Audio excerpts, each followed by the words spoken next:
Now I'm going to present evidence that Albert Einstein was a fraud, an actor, and a puppet. Any video or audio of this guy is very rare, but what I could find, which is 2 videos, this guy looks like he's hypnotized or under the influence of something and clearly reading from a script or instructions, and his nonsense equations, which he should know by heart, he has to read. I'm leaving the sound off. You can read. I don't want to get hit with a copyright, which they love to do. Scumbags. Just utter. You can see he's reading something. And these are his famous equations of matter achieving the speed of light, which is an impossibility. And all the footage of this guy, he never makes eye contact, which I'll show you. He's clearly reading. And this is not the sign of a genius who came up with this nonsense of time dilation, curving space-time, matter achieving the speed of light to slow time down. Time is not a thing, and I don't feel like going into all that, but yesterday a word to remember things we've achieved or accomplished. Tomorrow another word to plan for things we want to do or accomplish. We live in the constant present. If a plane at some high altitude is affected by time dilation, everything would slow down. It wouldn't just single out the second hand on an atomic clock. Everything would be affected. But there's nothing to affect except the device that we use to keep time. I don't know why people refuse to understand that. The plane would fly faster, you would be more animated. It's nonsense, because when you see the hands on a clock move, it is not time doing that. It is electricity or batteries. We live in the constant present. It is always the constant present. Now you can see this guy is reading from a script. Those are his famous equations.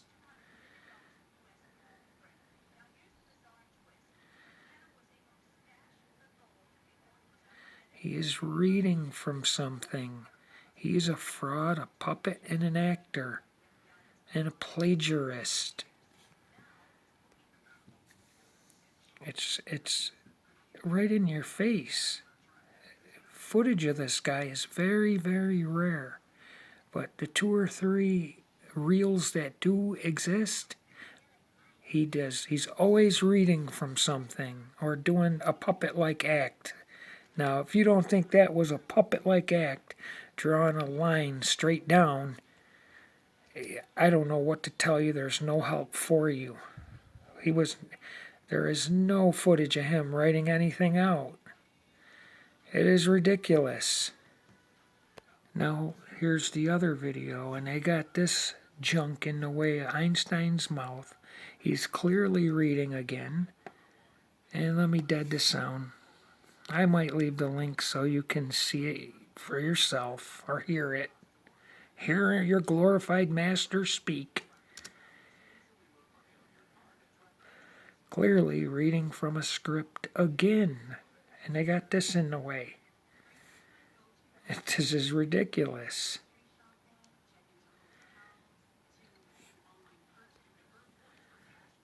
You have to understand that this guy is an actor, a fraud and a puppet. He was no genius, and when it was exposed that he failed math, they started trying to indoctrinate people that geniuses are dumb in some ways. No, he was dumb. He failed math, and they tried to cover it up.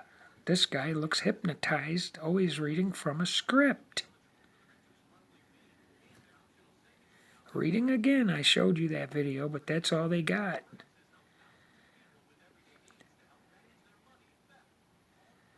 Just ridiculous. Look at him, hypnotized. Let me see. Well, He's hypnotized. Take a look. This mind boggles me that people got posters of this guy in their living room.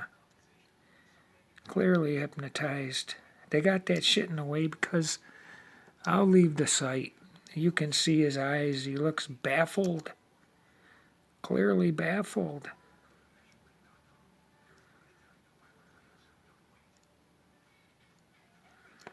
Just ridiculous. Now, briefly, it's going to be hard to hear.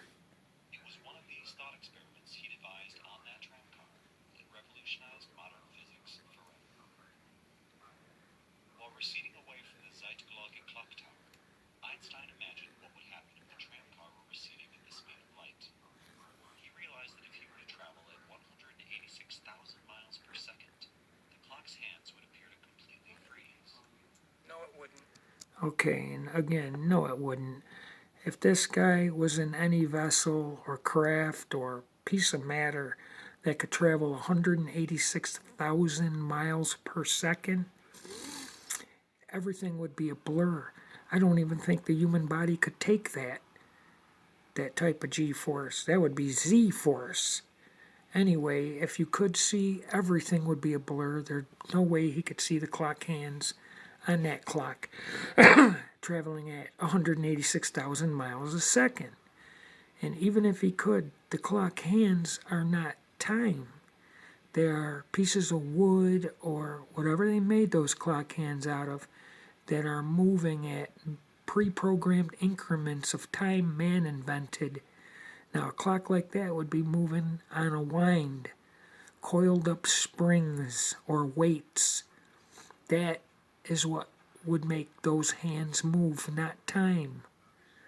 I don't understand why people cannot understand that. So if those hands did slow down, it would be due to your own visual perception. These things would be going on in your head. They would not be occurring in reality. If you could travel that fast and see through all that blur of 186,000 miles a second, whatever was happening to those clock hands, you don't understand that for something to affect physical matter, but presence and substance is required to interact with those hands to speed them up or slow them down. There is no presence and substance of time dilation or the fabric of space-time. Well, would you like to know what your theoretical physicists say about the future of space-time and quantum field theory? 1 second. 1 second, I got it here. Now here it is, Donald Hoffman, theoretical physicist. What's interesting about this is that our scientific theories are precise enough and rigorous enough to tell us certain limits, and even the limits of the theories themselves. But they're not going to tell us what the next move is, and that's where scientific creativity comes in. So the stuff that I'm saying here, for example, is not alien to physicists. The physicists are saying precisely the same thing that space-time is doing. We've assumed that space-time is fundamental. We've assumed that for several centuries, and it's been very useful. So all the things that you were mentioning, particles and all the work that's been done, that's all been done in space-time. But now physicists are saying space-time is doomed. There's no such thing as space-time fundamentally in the laws of physics. And that comes actually out of gravity together with quantum field theory, which just comes right out of it. It's a theory of those two theories put together. But it doesn't tell you what's behind it. So the physicists know that their best theories, Einstein's gravity and quantum field theory put together, entail that space-time cannot be fundamental, and therefore particles in space-time cannot be fundamental. So that right there, this guy is having some degree of honesty. They're not fundamental, space-time, gravity, Einstein, because there's no presence and substance of space-time or gravity to directly detect, identify, isolate, and then harness these alleged forces or products of mass, they are intangible and therefore doomed to be concepts, not facts, and not even good theories. They've been theories for hundreds of years, we're told. They are lies. Gravity itself is not you standing on a weight scale. That is not measuring gravity.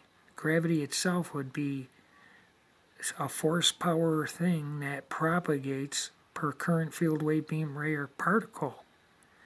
This way, that is how it would introduce itself, how it would interact, engage, or engulf matter to give it a downward vector, to pull, hold, or curve it down. Gravity itself is non-existent. Now I'll show you maybe Eric Verland, a really acclaimed nut physicist who's telling the truth. Gravity is an illusion. 1 second. Now I'm going to take a chance and play what he's saying. How you can understand it from a more basic point of view. So what I've done in my paper is try to start from a point of view where you don't assume gravity to be there. You would like to explain it by seeing how you can derive it from a more microscopic set of equations where gravity itself is not assumed, but then just follows from a certain logical reasoning. Okay, so how should we think about the forces that exist to create the illusion of gravity?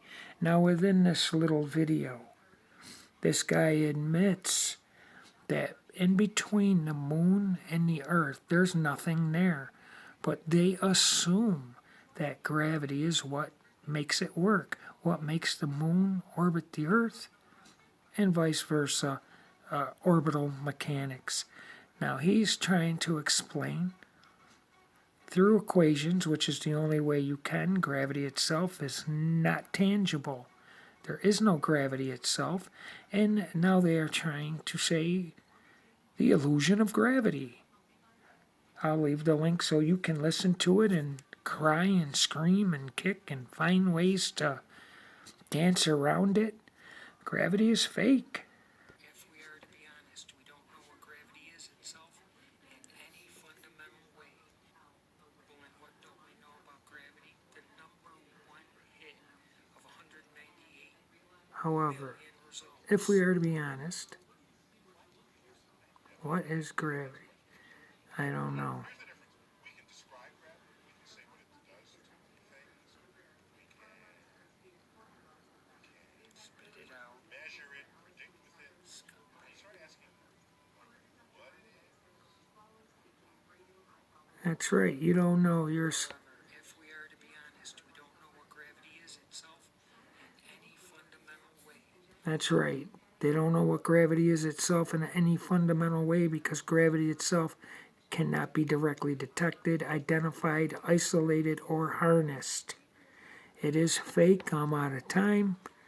And you believe what you want. Gravity is your God, Newton its prophet, and NASA its disciples. That's what it becomes because you can only have faith in gravity.